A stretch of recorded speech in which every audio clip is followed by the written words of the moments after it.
India versus England మధ్య జరిగిన semifinal match గురించి ఎంత చెప్పినా తక్కువే. ఈ మ్యాచ్ ఫైనల్ మ్యాచ్ కంటే కూడా ఎక్కువ కిక్ ఇచ్చింది. మన టీమిండియా హిస్టరీలో ఎన్నడూ లేని విధంగా 254 పరుగులు అతిపెద్ద లక్ష్యాన్ని సెట్ చేయడం ఒక ఎత్తు అయితే, దాన్ని ఛేదించడంలో ఇంగ్లాండ్ క్రియేట్ చేసిన భయం మరో ఎత్తు. మన వాళ్ళు ఎంత స్కోర్ కొట్టినా ఇంగ్లాండ్ చివరి వరకు ప్రయత్నించి కేవలం 7 పరుగుల తేడాతోనే ఓడిపోయిందంటే ఆ టీం ఏ రేంజ్లో ఆడిందో ప్రత్యేకంగా చెప్పాల్సిన పని లేదు. ఈ మ్యాచ్ ముందు శామ్ కరన్ ఒక స్టేట్మెంట్ అయితే ఇవ్వడం జరిగింది. అదేంటంటే, ఈ మ్యాచ్లో టీమిండియా ఫ్యాన్స్ని మేము సైలెంట్ చేస్తాము అని. వాళ్ళు అన్నట్టుగానే 19వ ఓవర్ వరకు టీమిండియా ఫ్యాన్స్ గుండెల్లో రైలు పరిగెట్టేలా చేశారు.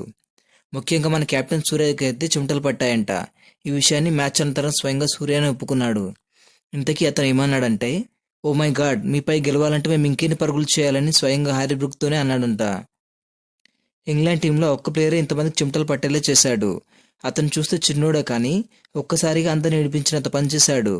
అతనే జాకబ్ బేతెల్. ఇతని బ్యాటింగ్ గురించి ఎంత చెప్పినా తక్కువే. అతను నిలిచి స్టేడియం కేవలం 48 బంతుల్లోనే 8 బౌండరీలు 7 సిక్సర్లతో 105 పరుగుల విధ్వంసకర శతకంతో టీమిండియాకు చుక్కలు చూపించాడు. ఇక టీమిండియా ఓడిపోవడం ఖాయం అనుకునే సమయానికి ఇంగ్లాండ్ చేతుల్లో ఉన్న మ్యాచ్ని లాక్కొచ్చింది మాత్రం ఆ ఇద్దరు ప్లేయర్సే. వాళ్ళే ఒకరు బుమ్రా అయితే మరొకరు హార్దిక్ పాండ్యా. ముఖ్యంగా బుమ్రా వేసిన 18వ ఓవర్ మాత్రం మ్యాచ్ మొత్తానికి టర్నింగ్ పాయింట్గా మారింది. అప్పటి వరకు గ్రౌండ్లో వీర విహారం చేస్తున్న బేతెల్ అలాగే మరో ప్లేయర్ అయిన శామ్ కరన్ని కట్టడిలో ఉంచి పడేశాడు. ఆ ఓవర్లో ఒక బౌండరీ కూడా ఇవ్వకుండా కేవలం 7 పరుగులు మాత్రం ఇచ్చి ఇండియన్ ఫ్యాన్స్ అందరికీ ఊపిరిపోశాడు. ఈ స్పెల్ వేసిన తర్వాత ఫ్యాన్స్ అందరూ లేచి నిలబడి చప్పట్ల మొత్తాలతో బుమ్రాకి వారి ధన్యవాదాలు అయితే తెలుపుకున్నారు. ఈ మూమెంట్ మాత్రం బుమ్రాతో పాటు అందరికీ చాలా స్పెషల్గా మారిపోయింది. ఇక అక్కడితో బుమ్రా ఓవర్స్ అన్ని కంప్లీట్ అయ్యాయి. ఇక 19వ ఓవర్ ఎలా ఉండబోతుందని మళ్ళీ అందరికీ టెన్షన్ మొదలైంది. ఇక హార్దిక్ ఆ ఓవర్ ముగించడానికి ముందుకొచ్చాడు. కానీ ఫ్యాన్స్ గుండెల్లోని భయం మరింత పెరిగిపోయేలా హార్దిక్ వేసిన మొదటి బాలే సిక్సర్గా వెళ్ళిపోయింది. దీంతో అందరూ మళ్ళీ ఒక్కసారిగా సైలెంట్ అయ్యారు. లాస్ట్ టైం వరల్డ్ కప్లో కూడా టీమిండియా ఓడిపోయే సిచ్యువేషన్లు ఉంటే హార్దిక్ ఎలా అయితే గెలిపించాడో మళ్ళీ అదే మూమెంట్ని రిపీట్ చే ఆ తర్వాత ఒక్క బౌండరీ కూడా ఇవ్వకుండా శామ్ కర్న్ వికెట్ కూడా తీయడంతో మ్యాచ్ ఒక్కసారిగా చివరి ఓవర్లో 30 పరుగులు చేయాల్సి రావడంతో టెన్షన్తో స్ట్రైక్ తీసుకోవాలని భావించిన జాకబ్ బేతెల్ దుబ్బే ఓవర్లో రన్అట్ అవ్వడం ఇండియా గెలుపును ఖాయం చేసింది. ఈ మ్యాచ్లో మాత్రం మన టీమిండియా ఈ వరల్డ్ కప్లో మొదటిసారిగా అద్భుతంగా ఫీల్డింగ్ చేశారు. ముఖ్యంగా ఇందులో అక్షర్ పటేల్ పట్టిన క్యాచ్లు మాత్రం నిజంగా అసాధారణం. ఈ క్రెడిట్ మొత్తం మన ఫీల్డింగ్ కోచ్ అయిన దిలీప్ గారికే ఇవ్వాలి. ఈ మ్యాచ్ హైలైట్ చూసుకున్నట్లయితే మొదటగా టాస్ గెలిచిన ఇంగ్లాండ్ బౌలింగ్ చేయడాన్ని ఎంచుకుంది. ఇండియాకైతే మొదట బ్యాటింగ్ చేసే అవకాశం వచ్చింది. ఒకవేళ సూర్య టాస్ గెలిచుంటే అతను బ్యాటింగ్ తీసుకునేవాడంట. ఇక మ్యాచ్ ముంబైలోని వాంకడే స్టేడియంలో జరగడంతో ఈ మ్యాచ్ను చూడడానికి ఎంఎస్ ధోని, రోహిత్ శర్మ లాంటి లెజెండ్స్తో పాటు చాలామంది బాలీవుడ్ సెలబ్రిటీస్ కూడా వచ్చారు. ఇక ఇండియా తరఫున ఓపెనర్స్గా బరిలోకి దిగిన సంజు శాంసన్ ఇంకా అభిషేక్ శర్మల్లో ఒకరు హిట్ అయితే మరొకరు ఫట్ అయ్యారు. అంటే అభిషేక్ శర్మ ఈ మ్యాచ్లో కూడా దారుణంగా ఫెయిల్ అయ్యాడు. ఈ మ్యాచ్లో కేవలం 7 బంతుల్లో 9 పరుగులు మాత్రమే చేసి ఇంగ్లాండ్ పార్ట్ టైం స్పిన్నర్ అయిన విల్ జాక్స్ బౌలింగ్లో అవుట్ అయ్యాడు. దీంతో మరోసారి ఫ్యాన్స్ నుంచి అభిషేక్పై భారీ హేట్ పెరిగింది. వాస్తవానికి ఇంగ్లాండ్పై అభిషేక్ శర్మకి మంచి డామినేషన్ ఉంది. గతంలో కూడా ఇంగ్లాండ్పై సెంచరీ చేశాడు. అలాగే ఆర్చర్, విల్ జాక్స్ లాంటి ప్లేయర్స్పై అతనికి మంచి రికార్డు ఉంది. అలాంటిది అతను ఈ మ్యాచ్లో కూడా అవుట్ అయ్యాడు. ఈ టీ20 వరల్డ్ కప్లో అభిషేక్ శర్మ 5 సార్లు ఆఫ్ స్పిన్నర్కి అవుట్ అవ్వడం గమనార్హం. అలాగే ఆఫ్ స్పిన్నర్కి వ్యతిరేకంగా అభిషేక్ శర్మ 27 బంతులు ఆడి 29 పరుగులు మాత్రమే చేసి 5 సార్లు అవుట్ అయ్యాడు. ఈ విషయం గ్రహించిన ప్రతి ఒక్కరూ అభిషేక్ని అవుట్ చేయడానికి ఆఫ్ స్పిన్నర్ని ఉపయోగిస్తున్నారు. ఇక మరో ఓపెనర్ అయిన సంజు శాంసన్ మరోసారి తన ప్రతాపాన్ని అయితే చూపించాడు. లాస్ట్ టైం వెస్టిండీస్తో ఎలా రెచ్చిపోయి ఆడాడో ఈ మ్యాచ్లో కూడా అలానే ఆడాడు. ఈ మ్యాచ్లో కూడా ఏకంగా 42 బంతుల్లో 8 4లు 7 సిక్సర్లతో 89 పరుగులు చేశాడు. అతనితో పాటు ఇషాన్ కిషన్ కూడా మంచి స్టార్ట్ ఇవ్వడంతో ఇండియా పవర్ ప్లే ముగిసేసరికి ఒక వికెట్ కోల్పోయి 67 పరుగులు రాబట్టగలిగింది. ఈ మ్యాచ్లో సంజు కొట్టిన 89 పరుగులతో 10 సంవత్సరాల కోహ్లీ రికార్డ్ సమమైంది. అలాగే ఓవరాల్గా టీ20 వరల్డ్ కప్లో నాకౌట్ మ్యాచ్లో అత్యధిక పరుగులు చేసిన 4వ బ్యాటర్గా సంజు రికార్డు క్రియేట్ చేశాడు. అలాగే జోఫ్రా ఆర్చర్పై సంజుకి అస్సలు మంచి రికార్డు లేదు. అలాంటిది సంజు ఆర్చర్ వేసిన మొదటి ఓవర్లో ఒక బౌండరీ, ఒక సిక్సర్ బాధేశాడు. అలాగే ఆర్చర్ వేసిన రెండో ఓవర్లో సంజు శాంసన్ ఇచ్చిన ఈజీ క్యాచ్ని ఇంగ్లాండ్ కెప్టెన్ హ్యారీ బ్రూక్ నీలపాలు చేశాడు. ఇదే ఇంగ్లాండ్ పాలిటీ శాపంగా మారింది. ఈ క్యాచ్ పట్టింటే మాత్రం సంజు కేవలం 15 పరుగులకి అవుట్ అయ్యేవాడు. దీంతో ఇది మ్యాచ్ విన్నింగ్కి మొదటి టర్నింగ్ పాయింట్గా మారింది. వన్ డౌన్లో వచ్చిన ఇషాన్ కిషన్ కూడా మంచి సపోర్ట్ ఇవ్వడంతో ఇండియా స్కోర్ రాకెట్లో దూసుకెళ్లింది. ఇక లియామ్ డాసన్ వేసిన 8వ ఓవర్లో భారీ సిక్సర్ కొట్టిన సంజు 26 బంతుల్లోనే తన హాఫ్ సెంచరీని కంప్లీట్ చేసుకున్నాడు. ఇలా వీళ్ళిద్దరు నువ్వానైనా అని పోటీ పడుతూ కొట్టడంతో 8.3 ఓవర్లోనే ఇండియా 100 పరుగుల మార్కును అందుకుంది. అప్పటిదాకా 18 బంతుల్లో 4 బౌండరీలు 2 సిక్సర్లతో 39 పరుగులు చేసిన కిషాన్ని ఆదిల్ రషీద్ అవుట్ చేశాడు. దీంతో రెండో వికెట్కి 97 పరుగుల భారీ పార్ట్నర్షిప్ లభించింది. ఇక తర్వాత నెంబర్ 4లో ఇండియా తెలివిగా ఆలోచించి స్పిన్నర్ అయిన ఆదిల్ రషీద్ ఉన్నాడని దూబేని బ్యాటింగ్ పంపింది. ఈ ట్రిక్ మాత్రం ఇండియాకు అద్భుతంగా కలిసొచ్చింది. ఇక అతను స్పిన్నర్స్పై ఎదురుదాడికి దిగడం మొదలుపెట్టాడు. ఇక మరోవైపు ఇంగ్లాండ్ బౌలర్స్ని ఉతికారేస్తున్న సంజుని విల్ జాక్స్ 89 పరుగుల వద్ద అవుట్ చేశాడు.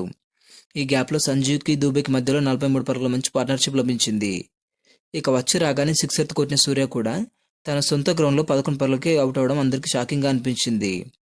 ఇక హార్దిక్ పాండ్యా రాకతో దూకుడు పెంచిన దూబే అదే హార్దిక్ పాండ్యా కారణంగా రన్అట్ అవ్వాల్సి వచ్చింది.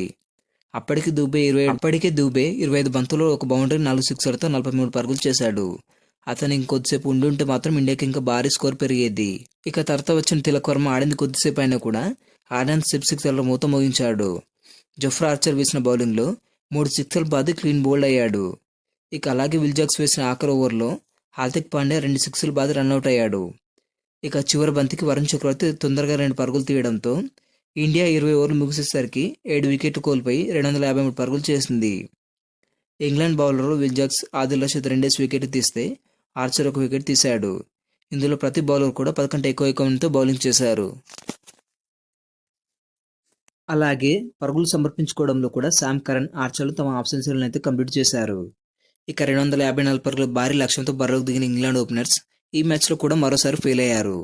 ఇందులో ఓపెనర్స్ అయిన ఫిల్ సాట్ 5 పరుగులకి హార్దిక్ పాండ్యా బౌలింగ్లో అవుట్ అయితే, ఇక మరో ఓపెనర్ అయిన బట్లర్ కూడా 17 బంతుల్లో 25 పరుగులు మాత్రమే చేసి వరుణ్ చక్రవర్తి బౌలింగ్లో అవుట్ అయ్యాడు. ఇక కెప్టెన్ హ్యారీ బ్రూక్ కూడా అవుట్ అవ్వడానికి ఎంతో సమయం పట్టలేదు. అతను కూడా కేవలం 7 పరుగులకే బుమ్రా బౌలింగ్లో అవుట్ అయ్యాడు. ఇక అప్పుడు వచ్చిన జాకబ్ బేతల్ తన విశ్వరూపాన్ని అయితే చూపించడం మొదలుపెట్టాడు. నెంబర్ 4లో వచ్చిన 22 ఏళ్ల యువ కిరీటం ఇండియన్ బౌలర్స్ అందరికీ చుక్కలు చూపించాడు. మరోపక్క 5 బంతుల్లో 2 సిక్సర్లు 1 బౌండరీలు బాది 17 పరుగులు చేసిన టామ్ బ్యాంటన్ అక్షర్ పటేల్ బౌలింగ్లో అవుట్ అయ్యాడు.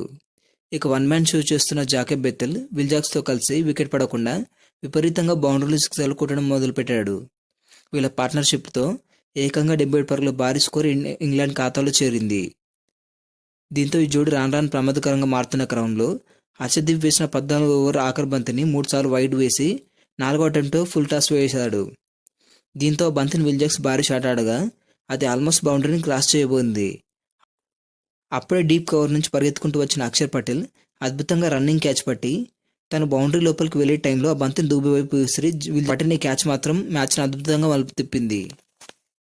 విల్ జాక్స్ అవుట్ అవ్వడం ఇంగ్లాండ్కి పెద్ద మైనస్గా మారిపోయింది. అయినా కూడా మరోపక్క జాకబ్ బేతల్ మాత్రం శామ్ కరన్తో కలిసి ఎక్కడా రన్ రేట్ తగ్గకుండా భారీ షాట్లు కొట్టడం మొదలుపెట్టాడు.